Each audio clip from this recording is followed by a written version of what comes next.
Semana passada, nós aprendemos como estarmos motivados pela graça. Eu quero muito agradecer o Felipe, que veio aqui pregar poderosamente a palavra de Deus. Eu espero que estejamos motivados pela graça essa manhã, amém, família? Mas e quando a graça não nos motiva mais? E quando a cruz não nos move mais? E quando a nossa salvação não é mais suficiente? O que fazer aí? É isso que nós vamos falar hoje.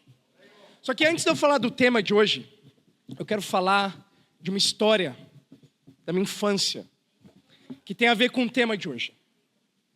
Então, eu desde pequeno, cresci em São Bernardo do Campo, aqui no interior de São Paulo, no ABCD. São Bernardo do Campo, é interior. E eu cresci estudando em escola pública. E foram duas muito boas escolas que eu estudei, da rede municipal.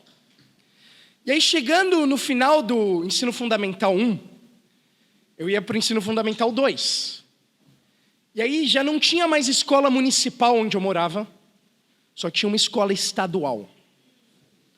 E aí o nome dessa escola era Antônio Nascimento. Escola Estadual Antônio Nascimento, mais conhecido como Tonhão.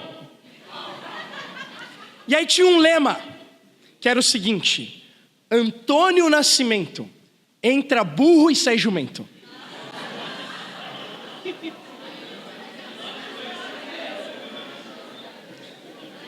E aí você passava lá do lado da escola, você via às vezes pessoas que pareciam ter 30, 40 anos de idade entrando na escola. Aí você perguntava, será que são funcionários ou alunos? Que ainda estão lá repetindo de ano para sempre. E aí você não sabia. E aí por volta da escola às vezes tinha pessoas pulando muro, tinham pessoas usando drogas. E aí você olhava e você pensava, no auge dos seus 10 anos, será que é isso que eu quero para minha vida? Eu sempre fui um bom aluno, desde quando eu era criança, porque eu sempre fui muito automotivado a estudar. Eu gostava de estudar. Gostava de estudar biologia, português, matemática. Eu realmente gostava de ir na escola. Então estudar para mim por si só era algo que me motivava. Só que quando eu cheguei nessa idade, que eu ia decidir onde que eu ia estudar, digamos que não só o amor por estudar me motivou, mas também o temor. O temor de, poxa, se eu não entrar numa boa escola, não conseguir uma bolsa de estudos, eu vou ter que ir para o Tonhão. Então, o medo me motivou bastante, para ser sincero com vocês. Então, eu não sei se alguém aqui estudou no Tonhão. Tá vendo? Minha mãe estudou no Tonhão. Ela é a única boa pessoa que eu conheço até hoje que estudou lá. Então vocês veem, não tem nenhum outro exemplo de alguém que se deu bem na vida e veio do Tonhão. Não que eu conheça, pelo menos, além da minha mãe até agora. Então eu fiquei com muito medo mesmo. E aí eu prestei uma bolsa de estudos num colégio particular e eu entrei porque eu consegui um valor muito alto de bolsas. E aí eu consegui estudar em colégios particulares porque eu sempre consegui bolsa. Em partes pela minha motivação e meu amor pelos estudos, em partes pelo meu temor de estudar no Tonhão ou outra escola parecida. O que eu quero dizer com isso é que, às vezes, a motivação por si só não vai ser suficiente. Às vezes, a motivação pela graça acaba em determinado dia. Deveria ser assim, não deveria ser assim. Mas o que fazer nessa hora? Aí vem o temor, e é o que nós vamos falar hoje. Às vezes, o temor é o melhor motivador. E esse é o tema da nossa aula hoje. Temor é o melhor motivador. Lembrando que a graça de Deus, que é o que a gente falou semana passada, vem do conceito de que a graça por si só é receber o que você não merece. Isso é a graça. Nós merecíamos pelo nosso pecado o inferno, a Bíblia fala. Mas Deus nos deu o céu como herança. E não só o céu, a melhor vida, a vida de um discípulo. Uma vida plena em abundância com Jesus. Não existe nenhuma vida melhor do que essa, do que a vida cristã. É a melhor vida. Entender a graça de Deus é entender de onde Deus te tirou. Não só do inferno, a gente nunca foi para o inferno, mas talvez a gente já viveu o inferno aqui na nossa vida, sem Deus. Nós já vivemos a angústia de você sentir um vazio dentro de você. Mesmo você atingir objetivos na sua vida, financeiros, ou relacionamentos, ou o que quer que seja, e ainda assim sentir um grande vazio dentro de você. Você já sentiu o inferno, talvez, na sua vida conjugal. Isso é o que te trouxe para Deus. Você já sentiu o inferno na sua família, nos problemas que nós temos de família, nas discussões, nos divórcios, em coisas que acometem a gente na nossa realidade familiar. Talvez em algum nível você já sentiu o desespero de não ter para quem clamar, para onde recorrer, para onde fugir. E aí alguém te chamou para estudar a Bíblia. Nesse momento, possivelmente. Você estudou a Bíblia, você viu um horizonte, você viu um caminho, algo que pudesse te dar alguma esperança. Nesse momento você aprendeu a orar, a ler a Bíblia. Você aprendeu a se tornar um discípulo, entregar a sua vida completamente a Deus. Você aprendeu da cruz que Jesus morreu pelo seu pecado. E você aprendeu que nós temos a igreja, nós temos um ao outro. E você nunca viu um lugar como esse, um lugar que você se sentiu amado, acolhido, que as pessoas realmente se importassem por você. Então, você saiu dessa vida, desse caos, e Deus te trouxe para a ordem. Você saiu da morte, Deus te deu uma vida.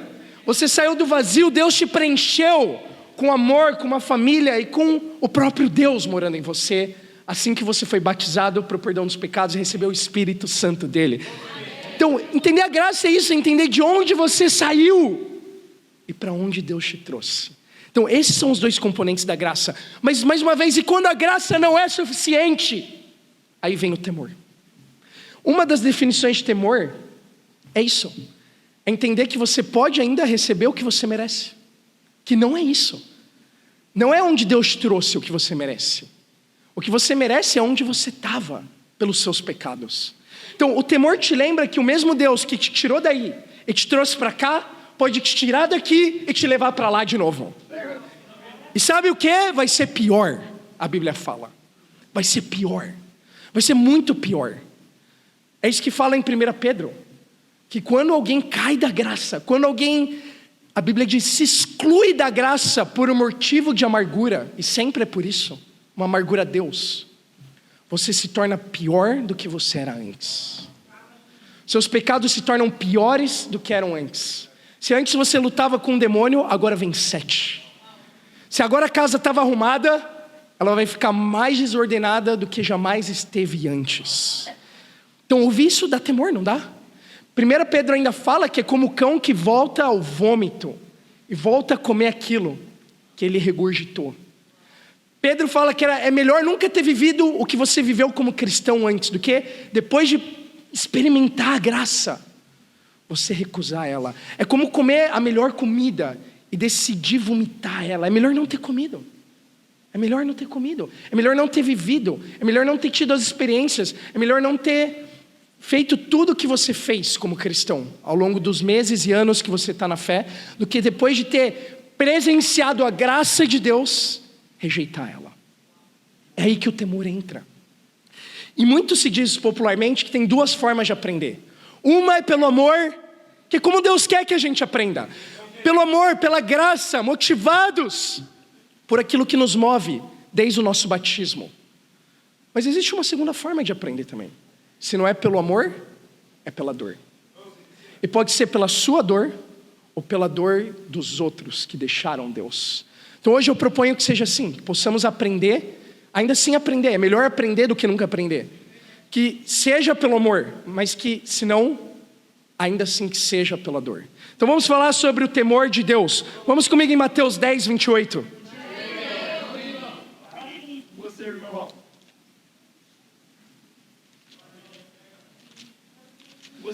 Jesus falava muito do temor de Deus. Alguns acreditam que Jesus mencionou mais o inferno do que o céu. Jesus foi uma das principais pessoas que pregou sobre o inferno. Você podia ter ouvido Jesus falar e pensar, mas não foi um sermão tão motivador. Tudo bem, o temor motiva também, para aqueles que querem buscar Deus. Eu sei que esses somos nós essa manhã, amém? Eu sei que se você está aqui hoje é porque você quer estar motivado. Amém? Você quer estar motivado pela graça. Mas o temor de Deus também é seu grande aliado. Mateus 10, 28 fala: não tenham medo dos que matam o corpo, mas não podem matar a alma. Antes tenham medo daquele que pode destruir tanto a alma como o corpo no inferno. De quem que vocês acham que Jesus está falando? Ele está falando, não tenham medo das pessoas, não tenham medo de nada na verdade, só tenham medo de uma pessoa. Aquele que pode destruir tanto o corpo quanto a alma no inferno. De quem Jesus está falando? Deus. Deus criou o inferno. Deus não criou o inferno para nós, seres humanos. Ele criou para Satanás e seus anjos. É o que o próprio Jesus fala no Evangelho de Mateus 25. Mas ainda assim, o inferno é uma realidade. Eu não sei se vai ser como nos desenhos, com um diabinho, com um tridente, um foguinho. Eu não sei se o fogo é literal, mas eu sei que o fogo é real. E por isso Jesus fala tanto desse tema. Para nos alertar, para que nós não precisemos ir para lá. Que nós não precisemos passar por lá. Que o último inferno que nós tenhamos passado foi aqui em vida, antes de sermos cristãos.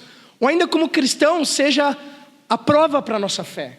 Esse fogo que vem nos purificar, que a Bíblia também fala. Então para o cristão, o último inferno que nós vamos viver vai ser aqui na terra. Para o não cristão que não teme a Deus, o último céu que ele vai viver vai ser aqui também. Jesus fala então que Deus é esse que tem o poder de destruir o corpo e a alma no inferno. E o que mais que ele fala? Versículo 29. Não se vendem 2 pardais por uma moedinha, contudo nenhum deles cai no chão sem consentimento do Pai de vocês. Até os cabelos da cabeça de vocês estão todos contados. E de alguns de nós é mais fácil contar, como o meu pai que está lá no fundo. Portanto, não tenham medo, vocês valem mais do que muitos pardais. Então, Jesus fala que sim, Deus é aquele que tem o poder de nos separar dele. Na verdade, nós é quem temos o poder de nos separarmos de Deus através do pecado, que é uma escolha de cada um de nós. E uma vez que nós pecamos, Deus tem a liberdade de dizer, eu não quero mais estar com você. Entende? Mas quanto pecado nós temos que pecar para nos separar de Deus? Um pecado. E você pensa, mas nossa, não é justo. Beleza. Talvez você já teve a experiência de pôr um ovo numa tigela. Para fazer um ovo mexido, um omelete, um bolo, o que é que seja. Talvez você já colocou 2 ovos numa tigela. Ou 3, ou 4, ou 5. Ou talvez você já colocou 5 ovos, aí você foi pôr o 6º e veio um ovo podre. Você comeria? Não. Mas só é um, né? Os outros 5 estavam bons. É assim que o pecado nos torna impuros aos olhos de Deus. Então Deus olha para isso e fala, eu não quero comer isso. Da mesma forma que você não quer comer o seu ovo mexido podre. Então assim o pecado nos afasta de Deus. E é justo na verdade. Na verdade é injusto estarmos aqui. O justo é que todo mundo esteja longe de Deus. É a graça de Deus, é o que nós não merecemos, a salvação. Mas Deus ao mesmo tempo não é só um Deus justo, um Deus que pune, não é isso. Jesus lembra que esse mesmo Deus que pode nos destruir e nos separar dele eternamente, é o Deus que ama e que cuida, e que tem os cabelos de cada um de nós contados.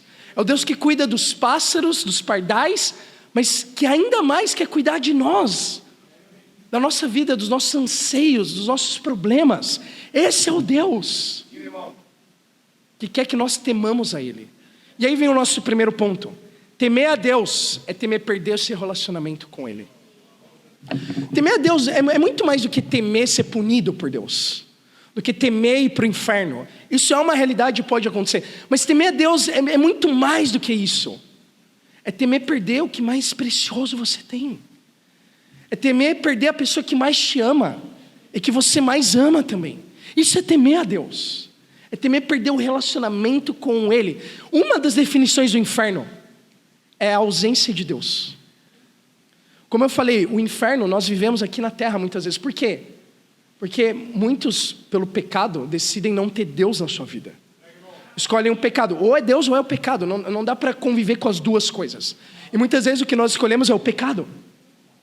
E aí o pecado no primeiro momento é bom, é prazeroso, é animador, mas passa alguns segundos. E como eu falei, vem esse vazio, essa culpa, essa tristeza, esse medo, essa sensação de solidão e abandono. Sabe o que é isso? Isso é o inferno. Isso é onde Deus não habita. Então é muito interessante pensar que todos nós aqui já vivemos o inferno de alguma maneira, ou estamos vivendo agora mesmo. Agora imagina isso a eternidade. Imagina essa separação de Deus para sempre. Isso não te dá temor? Isso me dá muito temor. Ainda mais você que é discípulo, que sabe o que é estar preenchido do Espírito de Deus, sabe o que é ter uma vida plena, sabe o que é ter um propósito claro de vida, sabe o que é ter relacionamentos verdadeiros, que te amam e que você ama de fato. Então, quando você vive tudo isso e sabe o que é estar preenchido por dentro, a possibilidade de perder isso é desesperador, não é? É como você está casado. Eu sei que nós temos aqui alguns casados, amém, na igreja. Cadê os nossos casados? E eu sei que a vida com Deus é a melhor vida. Não importa se você é universitário, se você é solteiro, profissional, entende? Se você é casado, se você é jovem, a vida com Deus é a melhor vida e ponto. E você tem tudo o que você precisa já hoje para ser feliz e grato. Você não precisa de um namorado, uma namorada. Você não precisa de um marido, uma esposa. Você já tem tudo. Dito isso, pergunta para os casados se eles querem voltar a estar solteiros. Então, Chiqueto, você quer voltar a morar na Rap com 15 irmãos?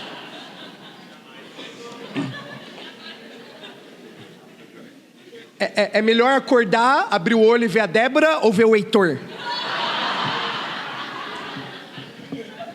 Acho que não resta dúvidas, né? Então, uma vez que você está casado, é claro que o casamento tem dificuldades. E no começo é a lua de mel, não é? Tudo parece em flores, tudo é fácil, tudo é lindo e maravilhoso. Até quando a outra pessoa não escova os dentes, parece cheiroso, parece incrível. Mas depois da lua de mel vem a lua de fel, que parece o oposto. Parece que mesmo quando o dente está escovado, ele não está. Parece que mesmo quando está tudo bem, não está bem.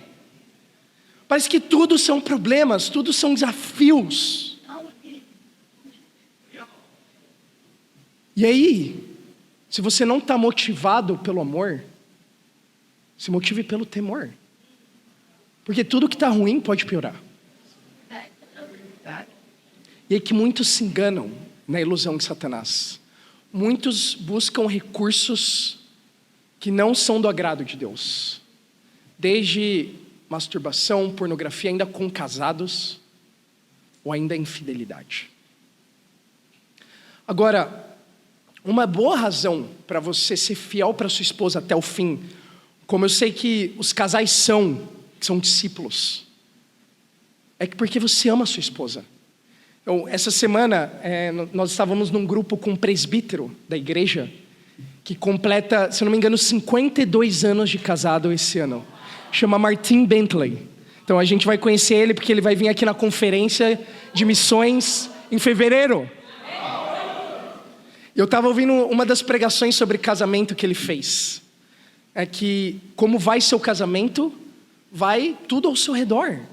Então o seu casamento dita como vai sua vida financeira, como vai sua vida familiar. O casamento dita todo o resto da sua vida se você é casado. Então ele estava falando sobre isso. E que inspirador ouvir isso de um homem que tem sido fiel à sua esposa há mais de 50 anos. Agora, o que motiva Martim a ser fiel? É o que motiva todos nós sermos fiéis às nossas esposas e vice-versa. Nós amamos a nossa esposa. Nós decidimos voluntariamente casar com elas. Mas ao mesmo tempo, tem outra coisa que motiva. É o temor. Se eu sou infiel, eu posso perder meu casamento. Eu posso perder o convívio com a pessoa que eu mais amo aqui na terra. E por mais difícil que possa estar agora, eu tenho esse cinto de segurança, eu tenho essa trava que me segura no meu lugar, e eu não vou sair dele. Assim é o temor de Deus. E se de novo, a cruz não te move, a graça não te motiva mais, se a salvação não é suficiente, lembra de ter temor de Deus. Se passou na sua cabeça cair da fé recentemente, não faz isso. Porque lembra que existe um Deus que te ama. E lembra que a vida é muito mais difícil sem estar perto dele. Então o temor de Deus vai te motivar a continuar perto de um Deus que quer cuidar de você. E tudo que ele tem feito é por isso. É parte do cuidado e do plano perfeito dele, para que você um dia chegue no céu, e aí não vai ter problema, aí não vai ter dificuldade, aí não vai ter marido, não vai ter esposa, não vai ter nada, a não ser o próprio Deus, que nós vamos adorar eternamente. Primeiro ponto, temer a Deus é temer perder o seu relacionamento com Ele. Segundo ponto, vamos em Salmo 19, versículo 9.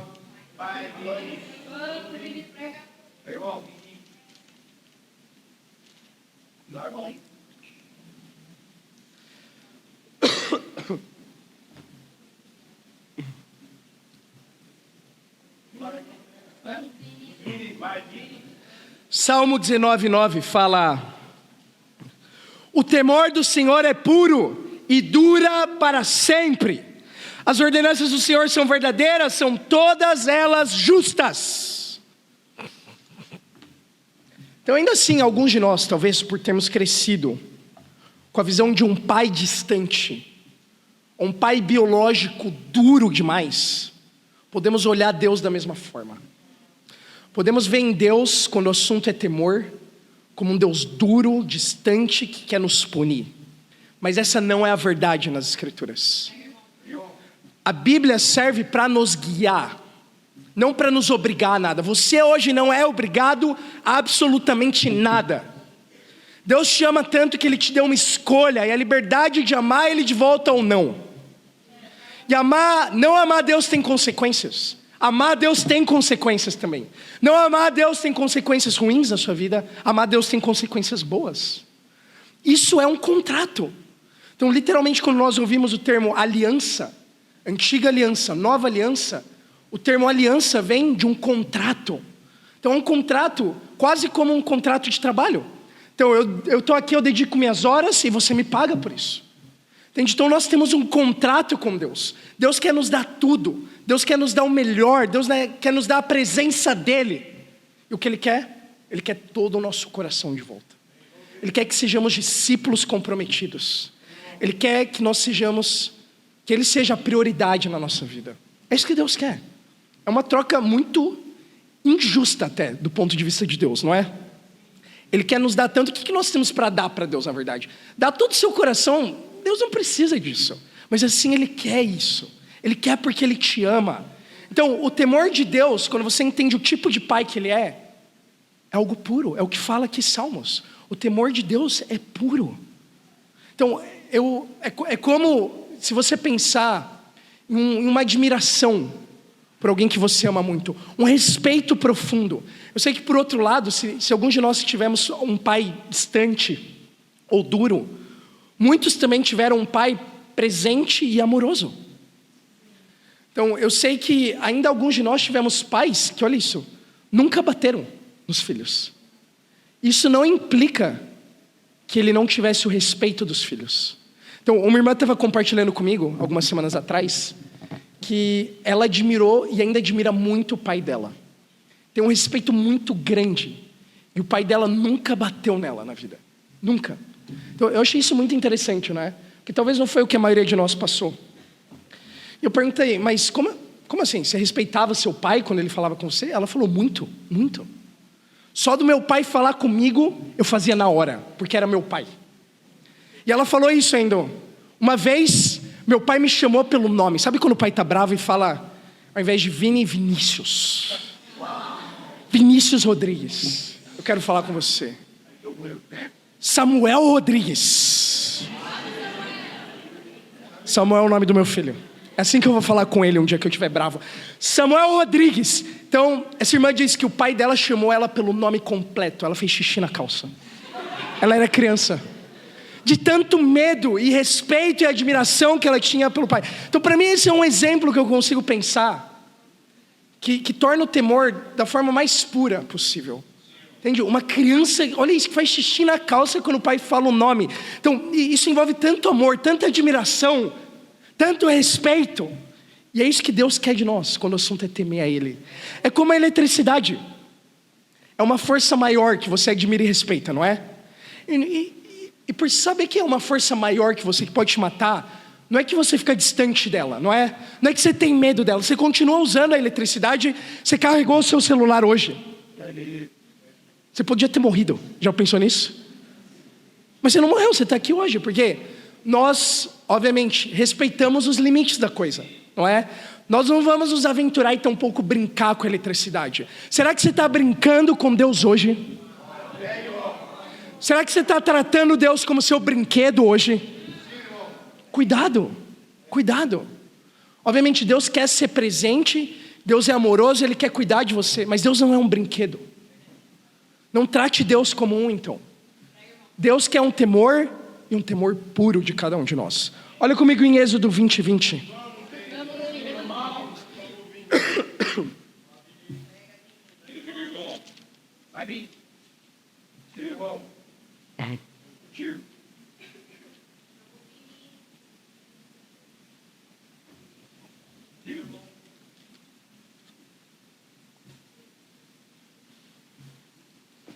Êxodo 20:20.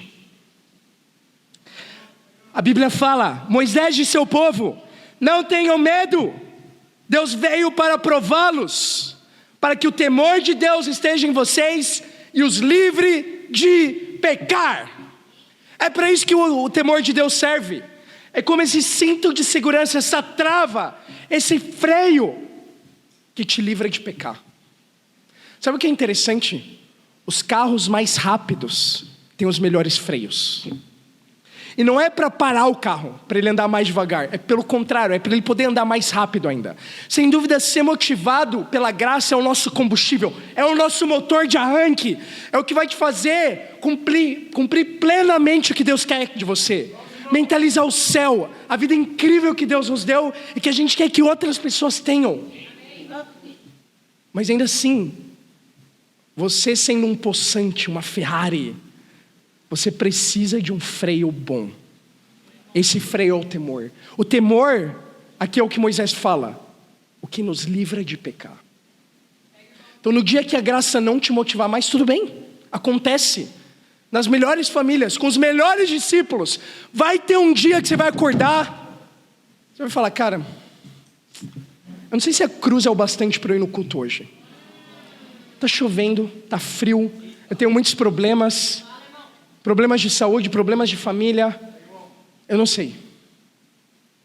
Eu estou sofrendo, as coisas estão difíceis, eu não sei se eu quero ir lá e estar com as pessoas.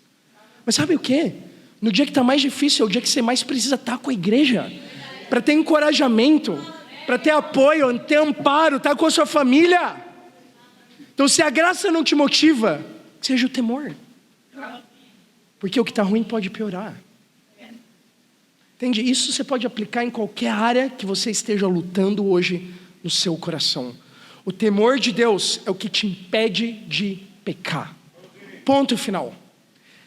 E o nosso terceiro ponto, ajuda a gente a romper um engano aqui, em Deuteronômio 10:12. Vamos comigo. Deuteronômio 10:12.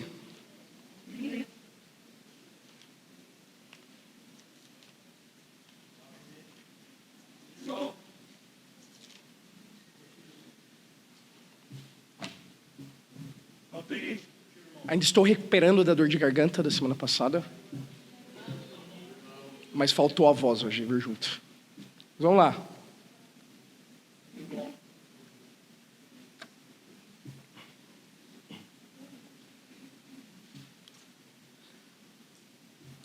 Deuteronômio 10:12 fala: e agora, Israel, que é que o Senhor, seu Deus, pede a você, senão que tema o Senhor, o seu Deus, que ande em todos os seus caminhos, que ame e que sirva ao Senhor, seu Deus, de todo o coração e de toda a sua alma, que obedeça aos seus mandamentos e decretos do Senhor, que hoje dou a você para o seu próprio bem.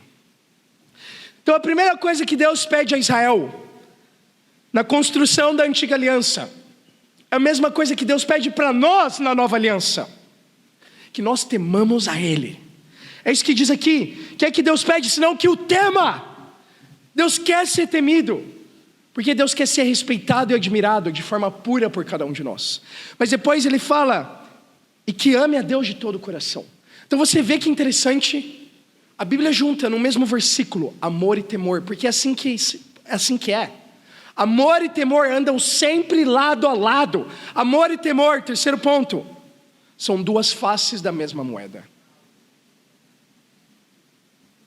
Você pode dizer que você ama alguém que você não teme? Você pode dizer que você teme alguém que você não ama? A verdade é que não. Amor e temor, eles necessariamente andam lado a lado.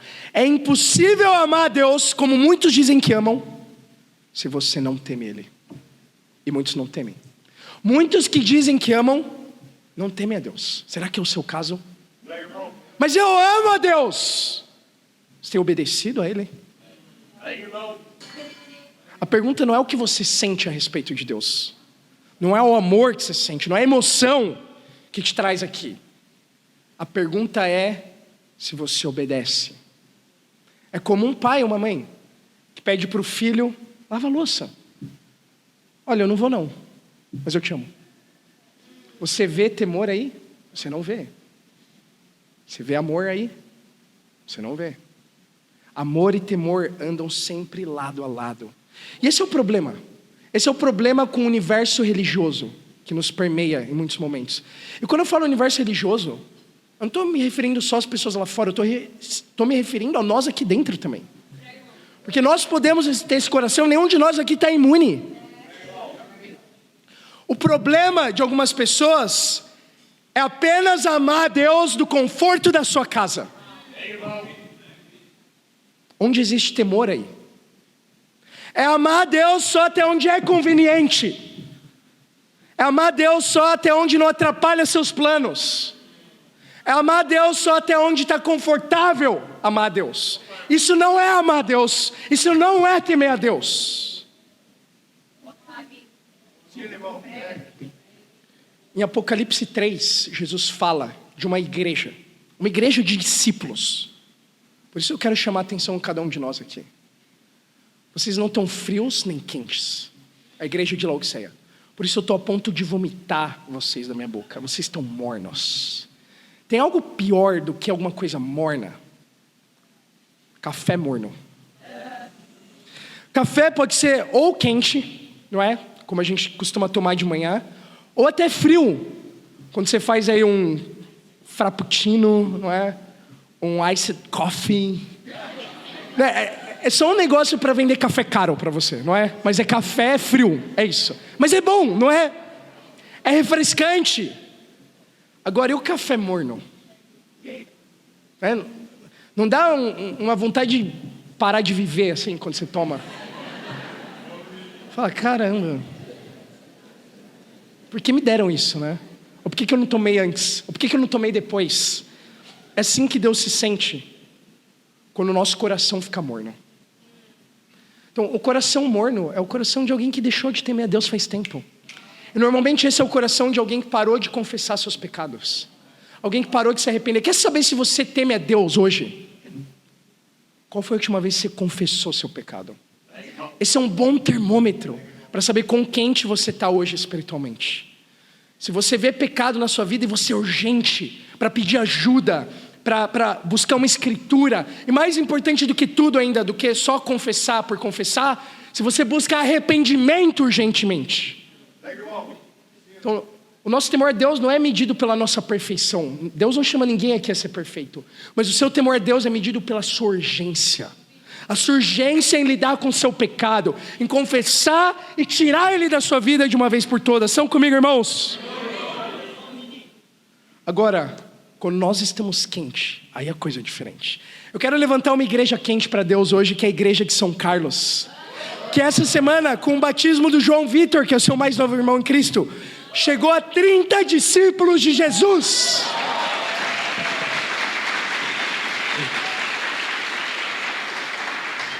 Essa é uma igreja quente para Deus e que nos inspira, não é? Irmãos, é por isso que nós damos missões especiais. Olha o que Deus tem feito em São Carlos, que igreja quente. Começou o ano com 18 discípulos, mais ou menos, agora estão em 30. Olha Belo Horizonte, começou em fevereiro com 7 discípulos. Agora eles têm 16 discípulos. E as igrejas têm crescido. Agora o arranque final do fim do ano, para a gente poder levantar as ofertas especiais que sustentam financeiramente essas igrejas, sustentando financeiramente os missionários. Então isso é essencial para manter essas igrejas. Então eu faço esse clamor para cada um de vocês, porque eu sei que, número 1, vocês amam a Deus. A igreja de São Paulo ama a Deus. Isso eu não tenho dúvidas. Mas eu peço também aqui um apelo ao temor de vocês a Deus, mas também aos missionários que nós apoiamos, para que nós possamos deixar eles lá mais tempo. Como fazer isso? Se você é fiel com as suas ofertas especiais. Nós temos a oportunidade de fazer isso até 31 de dezembro agora. Amém? Quarto e último ponto, última escritura, Salmo 112, versículo 1. Será que nós estamos motivados ainda? Animados ainda? Minha voz está acabando, mas meu ânimo não. Eu posso ficar aqui o dia inteiro. Eu sei fazer mímica.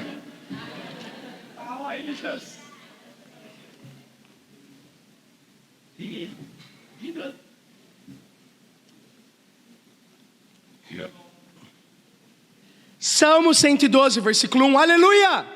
Como é feliz o homem que teme o Senhor e tem grande prazer em seus mandamentos. Versículo 7. Não temerá más notícias, mas seu coração está firme e confiante no Senhor. Quarto e último ponto. O temor de Deus tira todos os seus outros medos. Quarto ponto. O temor de Deus tira todos os seus medos. Sabe qual é a verdade? Nós tememos muita coisa. Você pode até dizer que não, mas você teme muita coisa. Eu também. Nós tememos o medo financeiro, ficar sem dinheiro, continuar sem dinheiro. Nós tememos pela nossa saúde, pela saúde das pessoas que a gente ama. Nós tememos a reprovação de pessoas e não ser aceito, ficarmos solitários. Nós tememos falhar. Nós tememos a solidão. A solidão é uma grande coisa também. Nós temos muitos medos. Se você fizer uma lista das coisas que você teme, você vai ver uma lista enorme. E assim com você, assim comigo, assim com qualquer pessoa. E quem disser que não, só está mentindo para si mesmo. Nós tememos muitas coisas. E muitas coisas que nós fazemos é por medo. Ou que nós não fazemos também. Não é? Então às vezes nós nos distanciamos de Deus por medo. Ai, porque se eu não der atenção no meu trabalho, então eu vou ter problema lá. Se eu não der atenção para minha família, eu vou ter problema na minha família. Entende? Eu estou aqui anos na igreja, ainda não tenho um namorado, uma namorada. Então nós fazemos muitas coisas por medo. E se guiar por medo, só amarra mais você. Fazer as coisas por medo é uma escravidão de você para com você mesmo. Te aprisiona. Agora o temor de Deus nos liberta. A Bíblia fala, como é feliz o homem que teme a Deus e a mulher que teme a Deus. Não temerá ainda más notícias. Qual é a pior notícia que você pode receber? Você vai morrer. Mas se você é um discípulo e ama a Deus e teme a Deus, você sabe que você vai morrer, você vai para o céu. Então a pior notícia que você pode receber literalmente é que você vai para o céu. Como isso é uma má notícia? Me fala. Claro que isso é lindo na teoria, mas na prática isso nos desafia também. E a solução, quando você se sente desafiado, é aprender a temer mais a Deus. 3 meses atrás, eu tive um quadro viral. Eu senti uma bolinha aqui no meu pescoço, mais aqui perto da clavícula. E eu sei que eu tenho uma tendência um pouco hipocondríaca na minha vida. Eu já procurei a Luana está falando sim, ela é médica. E ela já foi várias vezes procurada por mim. E normalmente quando eu ligava desesperado, Lu, eu estou tendo um negócio, não sei o que está acontecendo. Ela, calma, nada chama minha atenção. Toma uma água aí e dorme um pouco. E resolvia. Eu senti uma bolinha. Eu falei, tá bom, vou no médico. E aí o médico me fala, ok, não é comum, isso é um linfonodo aumentado. Então nós temos linfonodos no nosso corpo, e às vezes quando tem um vírus surge uma bolinha e depois desaparece, não é? Mas esse local que surgiu não é comum que surgir. E na verdade é um pouco preocupante. Porque isso pode ser várias coisas, desde uma tuberculose até um linfoma, um câncer. Então nós temos que investigar. E eu falei, não, mas eu estou bem, né? Estou bem, estou tranquilo, eu já recuperei da gripe. Então tudo indica que não é nada. E o médico me falou nessas palavras, a gente não pode cantar vitória antes da hora. Então eu fiz uma bateria de exames, fiz uma biópsia. Eu vou te falar, eu senti muito medo. Porque eu nunca fui confrontado com essa possibilidade até hoje. Então na maioria das vezes pode ter sido drama da minha parte, é verdade. Na maioria das vezes nunca tinha algo que chamava atenção, mas dessa vez eu ouvi de 3 médicos diferentes, não de um, que sim tinha algo que chamava atenção. Que poderia ser algo, e sabe, na sua cabeça é assim que o medo trabalha, não é? Ele começa a alimentar o pior cenário possível, mas e se eu tiver algo, e se eu tiver algo? Eu senti muito medo nos últimos meses, ainda mais agora por ser pai. Entende? Eu pensei, meu Deus, e se meu filho nasce e... Não sei o que pode acontecer, eu não sei quão grave pode ser isso. E aí eu fiz a biópsia mês passado, e por fé, pela graça de Deus, está tudo bem comigo, não era nada, foi só um susto. Mas sabe qual foi a principal lição que eu aprendi e eu queria compartilhar com vocês? Eu testei várias coisas para ajudar o medo a passar. Primeiro, eu falei com algumas pessoas próximas, falei com a minha esposa, e me ajudou muito, porque ela me disse, olha, mas o pior que pode acontecer é você morrer, né? E você é salvo. Eu falei, mas e o Samuel? O Samuel vai ficar bem. Então, eu gosto muito da Bia. Por isso eu sou grato de casar com uma mulher espiritual. Porque ela te ajuda a lembrar as verdades espirituais. Então, por mais que isso me ajudou espiritualmente, emocionalmente, eu ainda fiquei aflito. Entende? Então, eu procurei outros médicos, eles falavam a mesma coisa, ainda que tinha que ir até o final para ver o que era, o que não era. Eu pensei, tá bom, eu não vou ficar pensando nisso então. Eu vou aqui assistir futebol, ver o jogo do Palmeiras. Mas eu não conseguia deixar de pensar nisso. Sabe, quando tem aquela coisa que fica martelando. Sabe qual foi a única coisa que me ajudou mesmo? Não foi deixar de pensar. Foi pensar. Pensar no medo, mas de uma forma espiritual. O que será que Deus quer de mim agora? E eu sei a resposta, que eu tenha fé, que eu confie nele, que tem um Deus que cuida de mim, que me ama, tem um Deus que cuida de você e te ama também. Ele está permitindo você passar por uma prova difícil. Talvez ninguém vai entender essa prova além de você mesmo. E é isso que eu entendi, nenhum médico me entendia. Nenhuma pessoa que eu fui aberto me entendia plenamente. É assim, a Bíblia fala. Cada coração conhece a sua própria amargura e ninguém mais entende, a não ser você e Deus. Deus sim te entende, e por isso Ele te deu essa prova em primeiro lugar. Então eu comecei a orar, para Deus tirar meu medo antes de eu saber o resultado. Então o resultado não importava mais. Eu estava feliz e grato, independente da resposta. E eu posso te dizer que nos últimos dias antes de sair o resultado, eu fiquei em paz. Eu consegui ficar bem e alegre, coisa que eu não estava conseguindo ficar semanas anteriormente. Então, esse é o poder do temor de Deus, irmãos. O temor de Deus tira seus outros medos. O temor de Deus te liberta. O temor de Deus te dá paz. E é por isso que Deus quer que você tema Ele hoje. O temor de Deus é incrível. E no final do dia é o melhor motivador. Então esse foi o nosso tema de hoje. O temor de Deus tira todos os seus outros medos, te traz liberdade. O temor e o amor são duas faces da mesma moeda. Se você está aqui nos visitando, estuda a Bíblia, para ver se você realmente teme a Deus. Não só dizendo da boca para fora que você ama Ele. O temor é muito importante. O temor de Deus é puro. O temor de Deus é temer e admirar alguém que é maior que cada um de nós. E o temor de Deus implica temer perder o seu relacionamento com Ele. É o que de mais importante nós temos e que nós queremos levar para a vida eterna, e Deus também. Por isso, o temor e a graça podem e devem caminhar lado a lado. E é isso que eu espero de nós, irmãos. Que nós não temamos hoje mais finanças, nós não temamos mais pela nossa própria saúde, Que nós não temamos mais o colégio que a gente vai estudar, pode ser o Tonhão ou qualquer outro, não importa. No final do dia, a coisa mais importante para você e para mim é temer a Deus. E para Deus seja glória, amém.